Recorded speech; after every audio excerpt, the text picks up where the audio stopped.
Okay, Shadow Tech Alchemy biweekly Zoom call, March 11th, 2023. I'm Colin Davis. And I'm Melissa Murray. And we are okay. So today's talk is called Working with Our Inner Parts. And we're also hoping that everything's going well with our audio. We got a little bit doing something different today. But you can always get on these Zoom calls by going to shadowtechalchemy.com and going to the events page, and that's where I put the link to the free Zoom call. And we encourage people to come in, whether anonymously or not, and participate that way. You don't have to show yourself. You don't Yeah. have to talk. However you want to do it. But these are support calls for people who are working on themselves. They're doing shadow work, who are people who are waking up and growing up, as Ken Wilber says. Mm-hmm. And then every 2 weeks, I send out an email. You can get on the emailing list, on the subscriber list. We'll give you a free copy of Shadow Tech if you do. And we only send out 2 emails a month to invite you onto these calls. Okay, so we got a Facebook one going up there at the same time, although those folks won't be able to converse with anybody else who's on Zoom here. So today's there you go. That's a very good, if you've ever heard of the IFS system, the Internal Family Systems Model. Maybe show that to the Facebook people too. The Internal Family Systems Model developed by Richard Schwartz, or IFS for short. Basically, and this is by Colleen West, and it's kind of it looks like a children's book. It's written like a children's book. It's a great intro with pictures, really nice illustrations. And it's not a children's book. No. It looks like a children's book because the parts that we're working with were basically wounded, a lot of the times wounded parts from childhood, and they still act like children. And this is a good picture right here. When you start working on this is your internal family system. These are the complexes that comprise some part of your psyche, and then these are the little bad little parts that are ruining the show for you. The exiles. That are ruining dinner. Yeah. So I'm gonna kind of bring folks up to speed on how to look at this system and kind of maybe root it back in Jungian psychology like we usually do. If it's, I mean, there's a whole history. We're talking about the Western civilization of even before we had the science of psychology, of recognizing that the psyche, the mind, the inner state of the human being is not, it is divided. And in ancient systems, we would say that people are directed by external spirits or external deities, right? And you would have a pantheon of deities, and they would be influencing you. And so the way that you behave, the way that you think, act, feel, would be influenced by this god or goddess or this spirit or whatever. And in the Jungian understanding, that is a projection of inner dynamics. So as we get into psychology, as we get into the 19th and 20th century, we start to investigate more deeply and start to find out that basically the psyche is kind of like the body in that it's comprised of many organs, right? Mm-hmm. Many organs of the psyche. And Carl Jung generally referred to these various organs as complexes. And it's a useful, very useful term because a complex is a thing, but a complex is also a collection of parts, and in the integral understanding, it's a holon. And so when you start thinking about your parts as complexes, you recognize that not only are they individual parts that have their own autonomy in a way, but that they are comprised of smaller parts and that they themselves are under the influence of smaller parts. So Jung said that these parts of the psyche, these complexes, have an archetypal core. And if you study human archetypes, and the Jungians do this by And looking mythology. by looking at mythology and looking at dreams and looking at culture to try to figure out what are the big patterns in nature that come through the human personality. So, for example, common archetypes like the lover goddess of Aphrodite, or of a warrior hero, or of a king, or of a child. These big patterns that continue to arise over and over again in humanity. Jung said that complexes have an archetypal core. So if you start going to look for what are my parts, you're going to find, well, they are energized by archetypes, right? Right, and this is the more that you can trace back your own family history, like a dream or a movie, and your ancestors, and then you can start to see repeating patterns, which you break down even more into this mythological story-like process, and then you can find this archetypal core. Right. So if you start tracing your inner parts back to your own childhood, And then go to your family and your ancestry, and then you eventually can get to the point to where you start to see a greater pattern that will be an archetype. It'll be a greater pattern or energy, type of energy that's flowing through you. That's what you're looking for. Usually a combination of both sides of your family history. Right. Going way back, the farther you can go back. Right. So that's more on the diagnostic side, but then continuing on with just the topology is that, so you have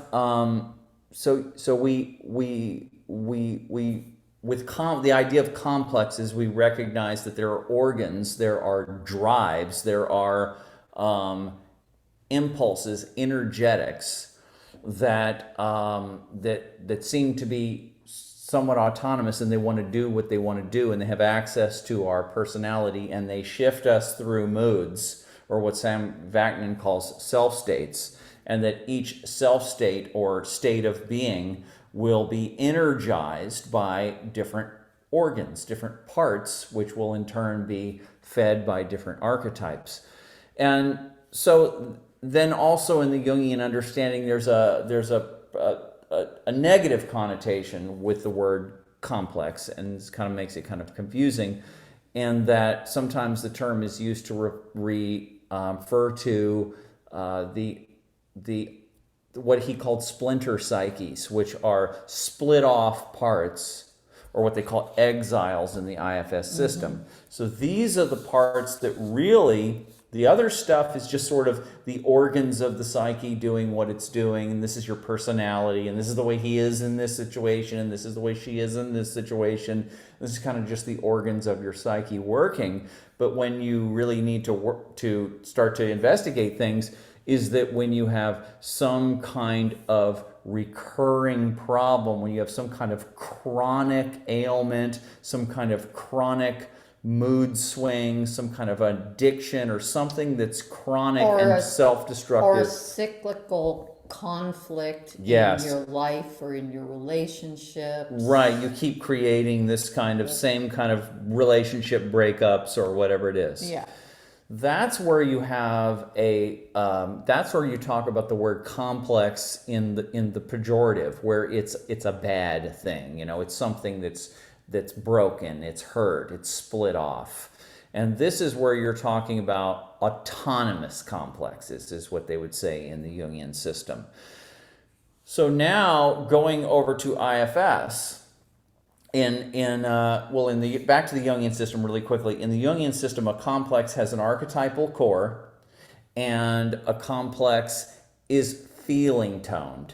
And so the drive or energy behind it will be rooted in a specific feeling or collection of feelings.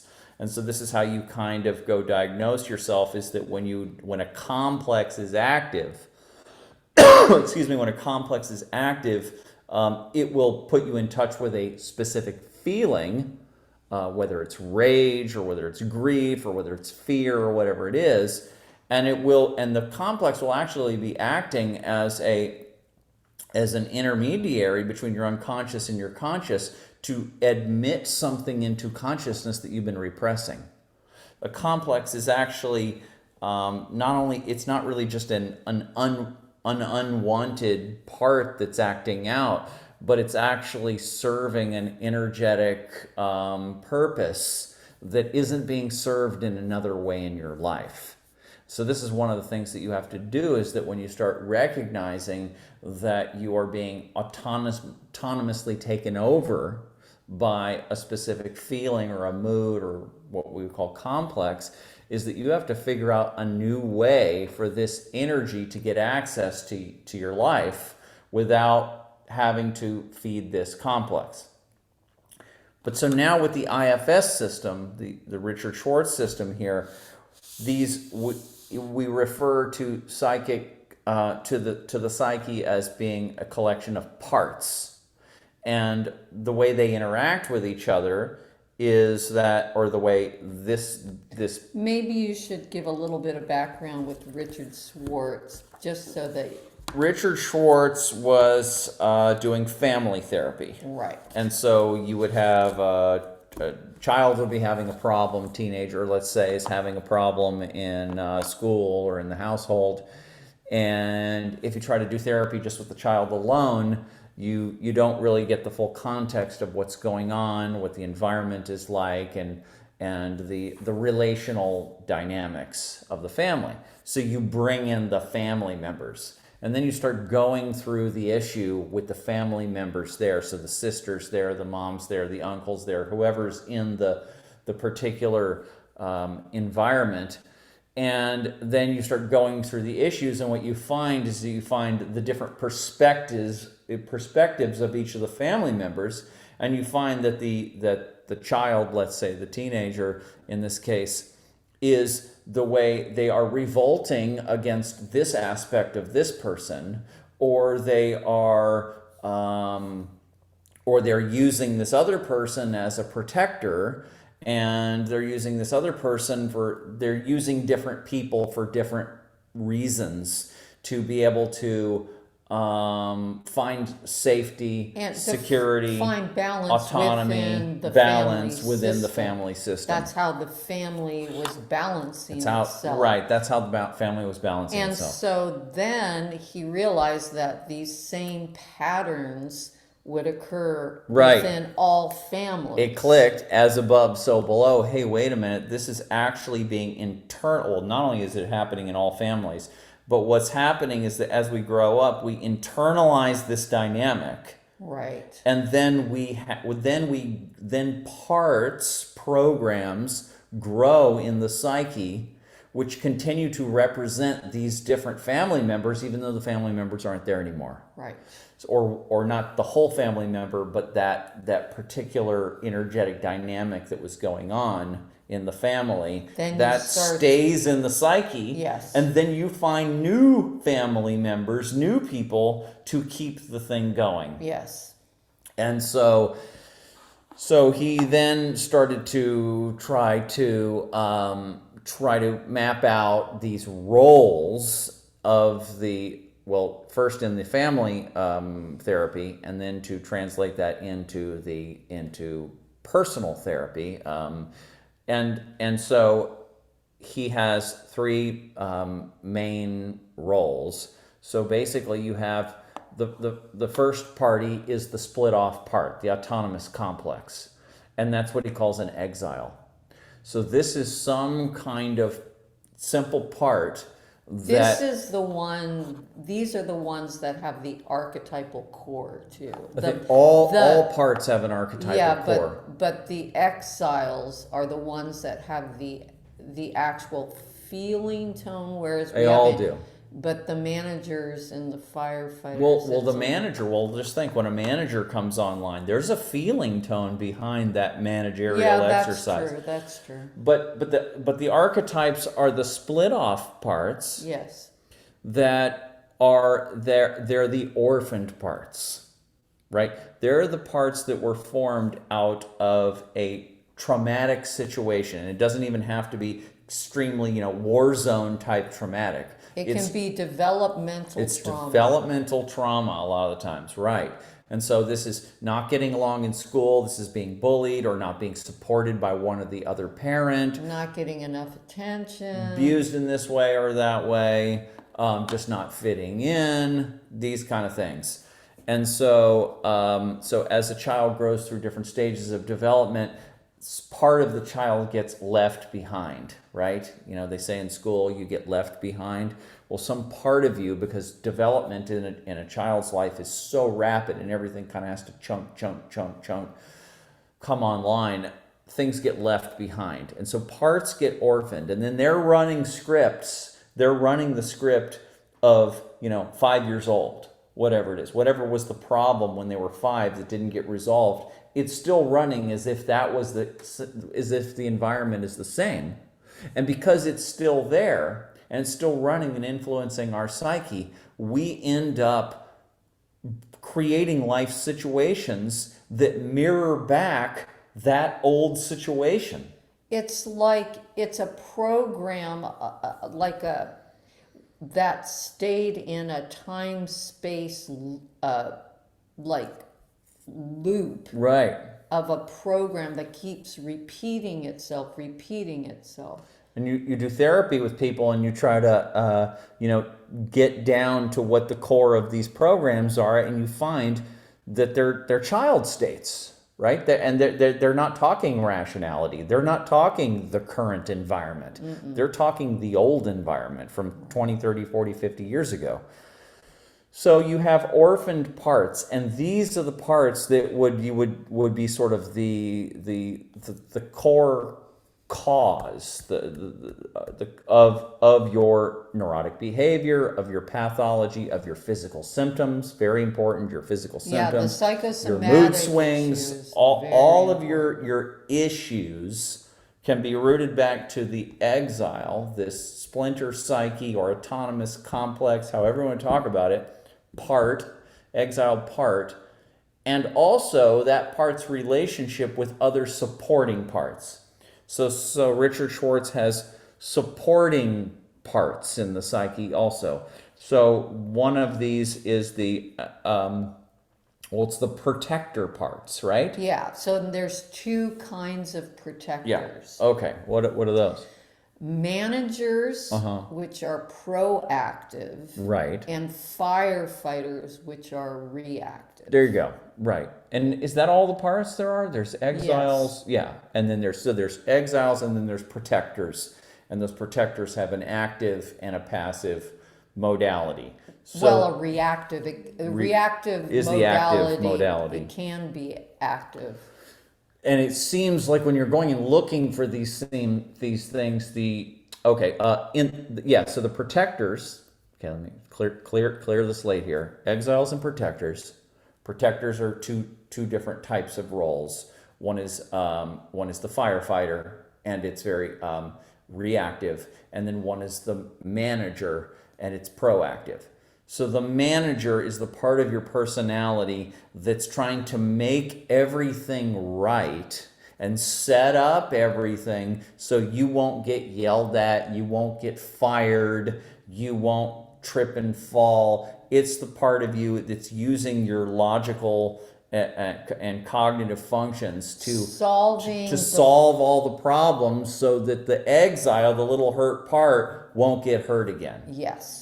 So that's the manager, right? Right. And then there's the firefighter, and the firefighter is reactive. It's usually more in the moment when the exile is acting up. Yes. A firefighter response would be to have an addiction, Have a drink.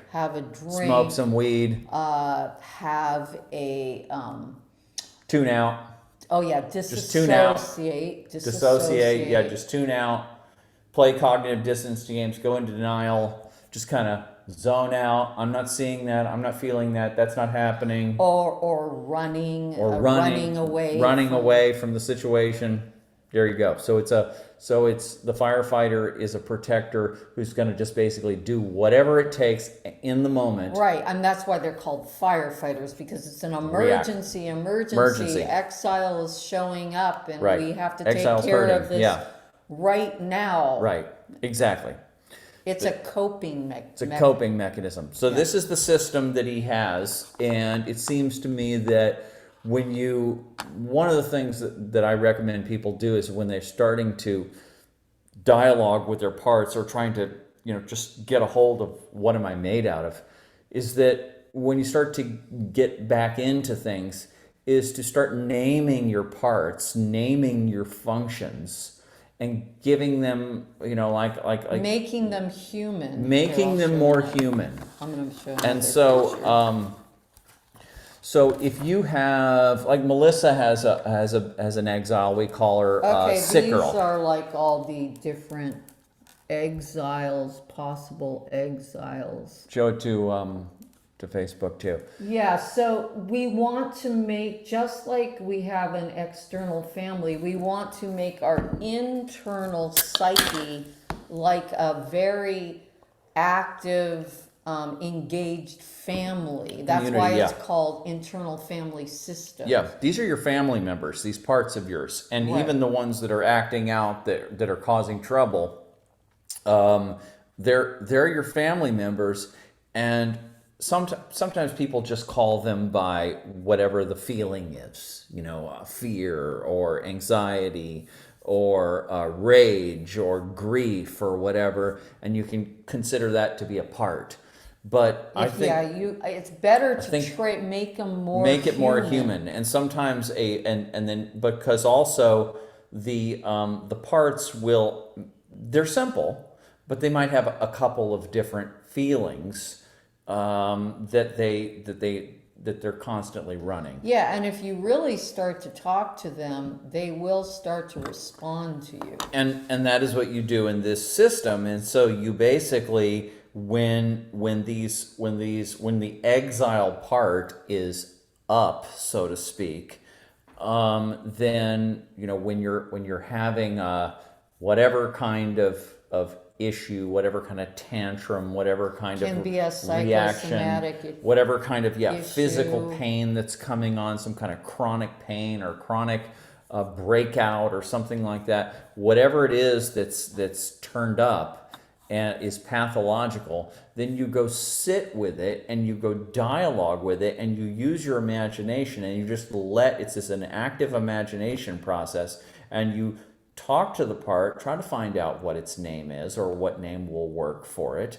Try to go back in your mind and try to imagine where did you get active, and what are your needs, and what are you thinking, and what's in your loop, and what are you all about, and try to basically dialogue with this part. Mm-hmm. And then every time they're having an issue, you go back and you dialogue with this part again, and you check in and make sure it's the same part, and they have an exercise where you just every morning you start to check in. Once you have a basic sense of these different parts, mm-hmm. you can check in with them like you would with your family. Mm-hmm. Ask them how they're feeling, mm-hmm. what do they need. Mm-hmm.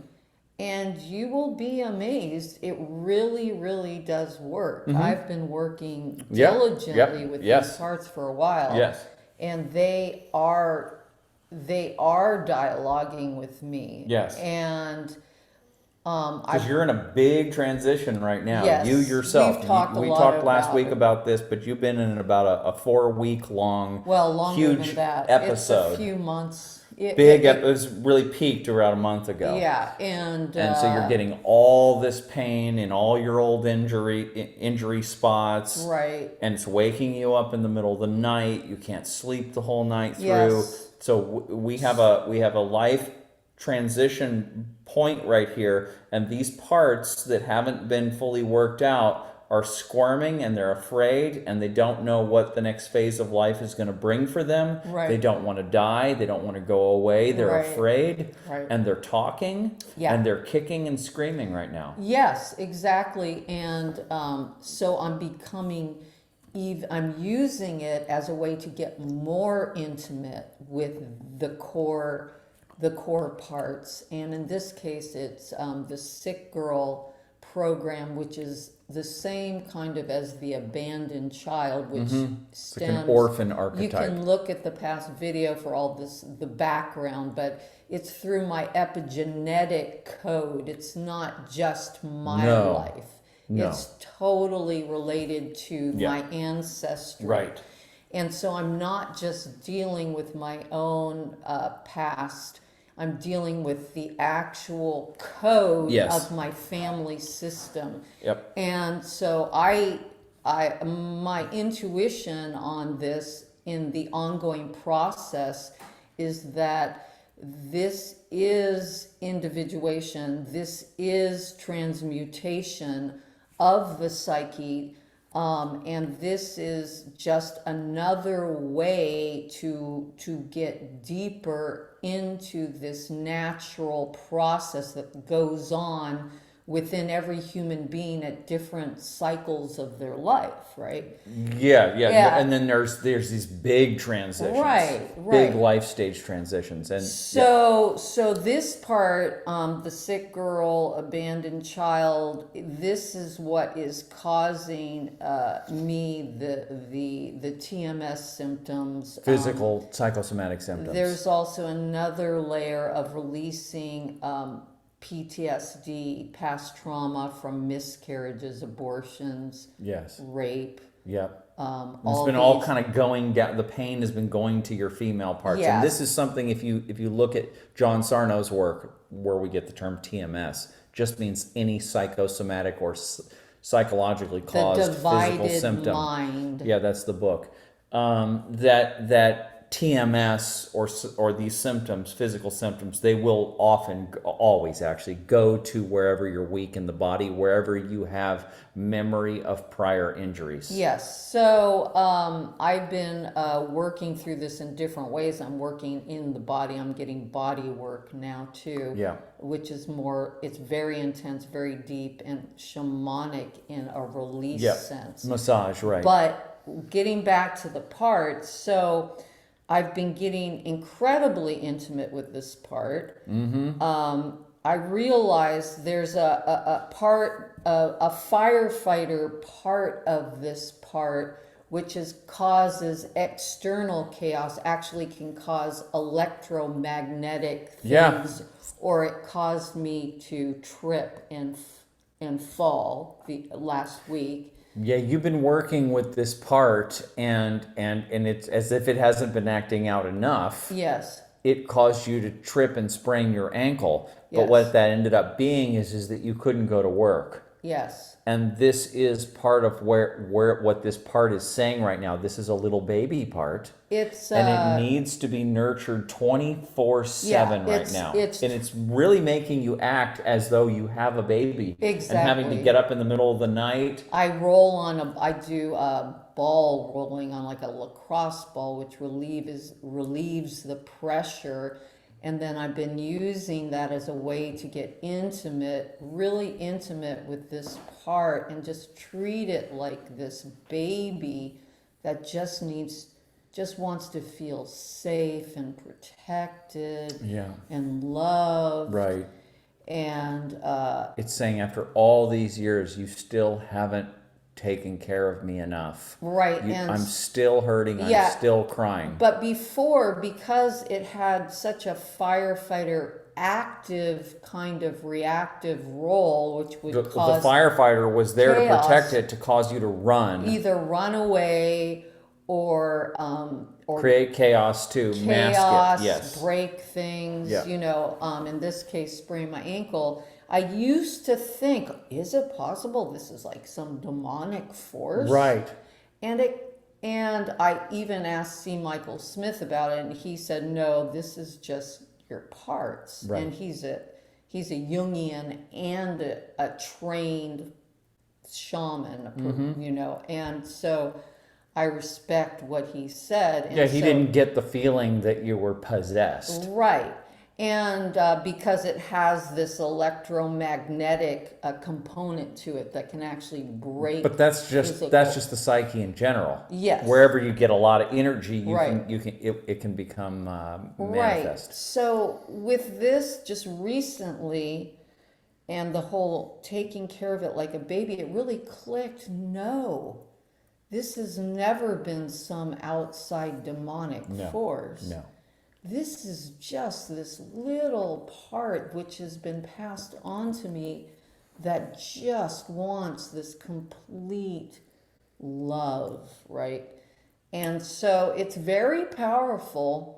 And, I've been doing things like active imaginations, taking hot baths, because I used to do that as a kid. And I really Right. haven't taken any baths since I was a kid. Right. Because it would remind me of that time Right. when I was sick all the time. Right. But what I wanted to tell my mother was, I even knew at the time there's nothing wrong. Oh, no, with your me. mother was taking you to all these doctors to try to Yes. figure out why you were having these physical symptoms in your stomach aches. Yeah. Yep. And so I did an active imagination, took in the first bath that I've taken since I was a kid, basically, except for going into like a jacuzzi or whatever. And I put my mother at the end of the tub, and I started to dialogue with her from the part's perspective. And I just said, Mommy, I just want you to know that there's nothing wrong with me, but I'm afraid because you and Daddy fight all the time and he hurts you, and I get bullied at school and nobody helps me, and there's nobody around because they weren't around.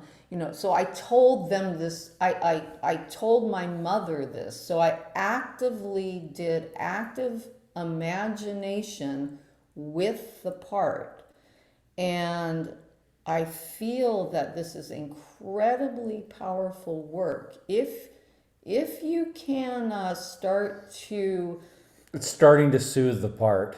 Yes. So this whole time, what you've been doing is you've been stopping and backing up, getting in the moment, forget all the ambitions, forget the running, forget all the tactics and all the strategies, and just coming back to little baby. That's all manager stuff. That's all manager stuff, just coming back to And little baby. I have a very strong manager that wants to solve the problem. Yeah, wants always, to what's the cure next it. supplement What that do I have need? to do?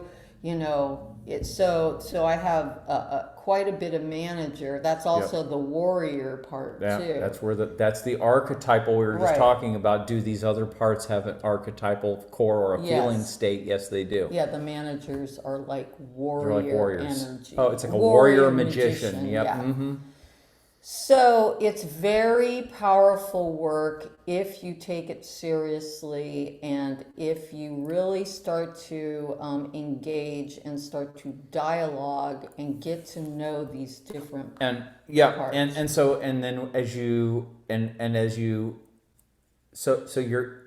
if you don't have symptoms, you're not going to do the work. Well, that's just reality. Well, then you Right. don't even need to listen to this. No. Right.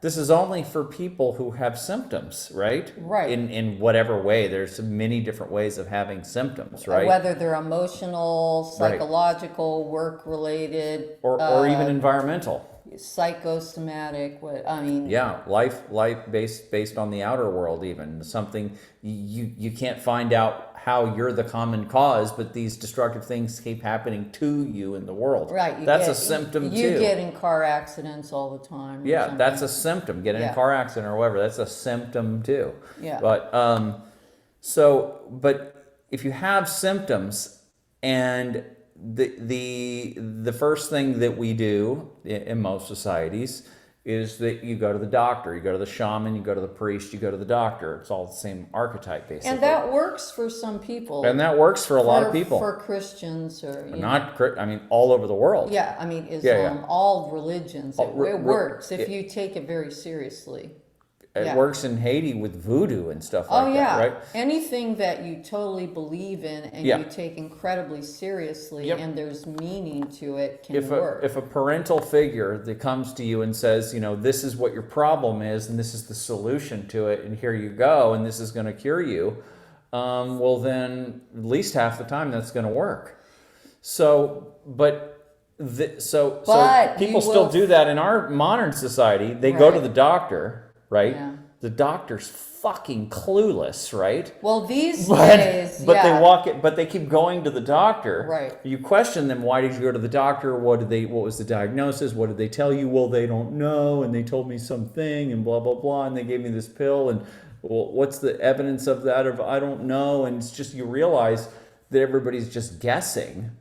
And, but people still go to the doctor and they keep looking for that external source, that external parental figure to tell them, to give them a diagnosis. And unfortunately, the system is so parasitic that it's happy to give you a diagnosis so that it can sell you a treatment or a pill or whatever. Yeah, it's very parasitic at this point. And then you also have people that don't even really know they just don't have a holistic view of the body-mind system. This is why I'm cursing and saying, doctors don't know what they're talking about. They don't even teach basic nutrition. Doctors definitely know what they're talking about with how to reset your bone. Right. How to take out your heart and replace it with another heart or a lung or a spleen or a kidney or whatever. Yeah. They definitely know how to do that. Yeah. They can get better at that, of course.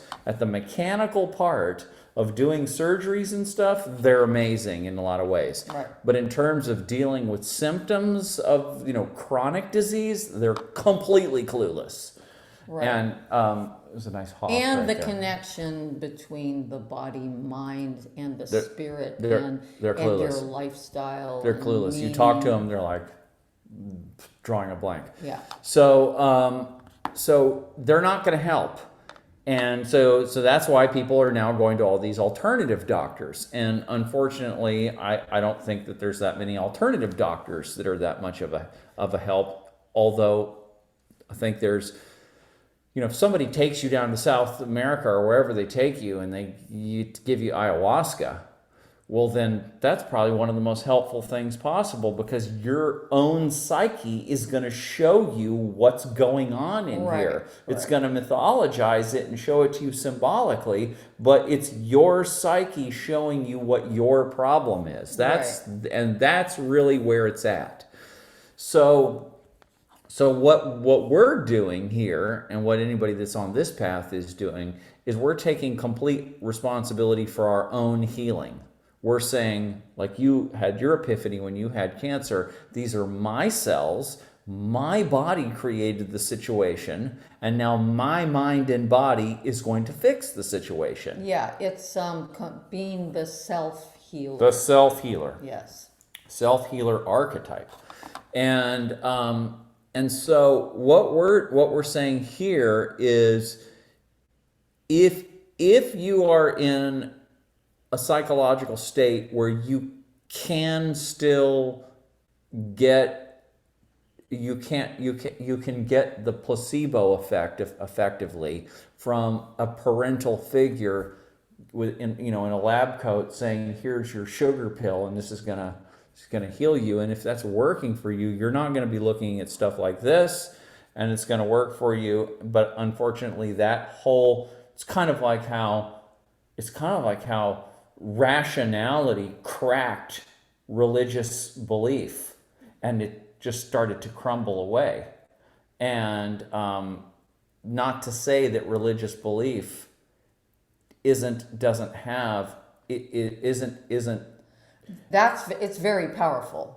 it's It's part, very this powerful. is part of the The development of mystery, our psyche. That's part of, as far as being Yeah. a self-healer, the mystery of life and the meaning, the Well, right. greater meaning. That gave us a greater story to live by. Yeah, and And these archetypes like Jesus and even Eastern archetypes can be extreme. They've been helpful to me Yes. as of late. yes. These archetypes are very powerful. Yeah. Yeah, I'm not trying to say that. I'm just saying in the same way that one type of psychic structure, collective psychic structure of religious belief started to get cracked by rationality, Yeah. right? In the integral system, right? The amber system gets hit with the orange system of rationality and starts cracking it up. Well, it's the same thing happening with medicine and with healing. The whole paradigm that another person can heal you is cracking up, and so people are still trying to go to the doctor, and it's already cracked. That's not going to work for a lot of people anymore. If it's still working for some people, or if you can find some alternative method to make it work for you, okay, great, but you're not on the self-healer path. Right. I think that we've pretty much But explained the whole. yeah, but okay, but I was on a train of thought. I was going to say something. Okay. All right, thanks. I'm sorry. Then that will then if you're on the self-healer path and you tried the medicine path, you tried the external healer path, and it's not working for you, and you're still getting symptoms, then you now are in a new world, and now you have to either live with those symptoms and just whatever, and just suffer through it, or you have to start this process of getting a snapshot of what you're made out of, and who are these parts, and what are their names, and what are their impulses, and what do they want, and what am I, what is the conscious ego mind doing that's hurting them, or how is it neglecting them, and start this whole journey of discovering the nature of your parts and their dynamics, and start to take a chunk of your time, your energy, your life, and start to nurture and reparent these parts. And it is a major sacrifice, just like having a child. It's a major sacrifice because it takes a lot of your time and energy. But once you've reached the place where you can't be healed by somebody out there anymore, and the symptoms are still not going away, or they're getting worse, or they're persisting, then you have no other choice really, if you're on this path, but to start taking this accounting and going and figuring out what am I made of and what are these parts, and having some map of things.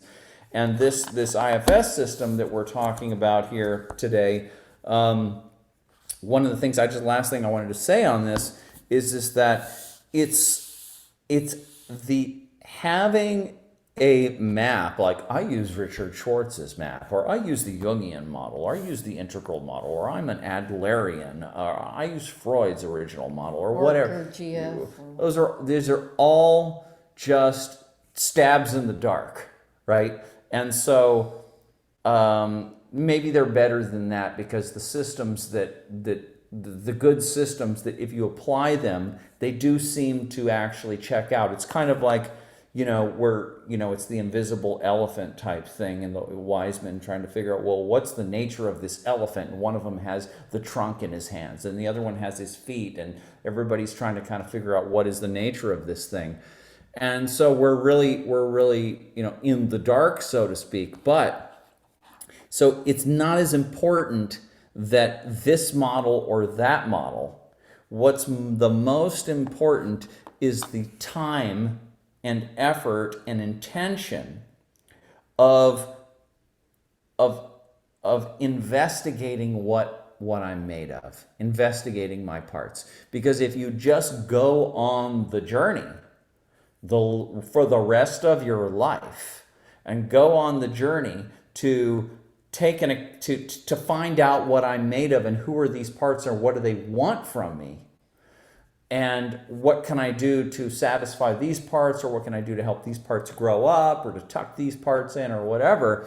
Well, then each individual is going to come into a unique situation, and each individual is going to carve out their own path and heal themselves in their own unique way, more or less. And that it's good to look at other people's models and go, oh, that's working for them, or yeah, I understand that, and kind of try it on for size. But the most important thing is to kind of throw all that away and just inquire. Who's talking? What are you made out of? What do you need? When did you come online? Where were you and where are you going? And just stay in the question and stay in the inquiry. And develop your own system, right? While looking at other people's things, but not necessarily. You don't want to concretize the whole thing into some system. That's why because we're all just guessing. That's why we call it life art. And just make art out of it. Make your own personal healing practice out of it, and that's the most important thing. Is just get down there, just do the work, get in there, start. Just hacking at it. And you need some basic tools.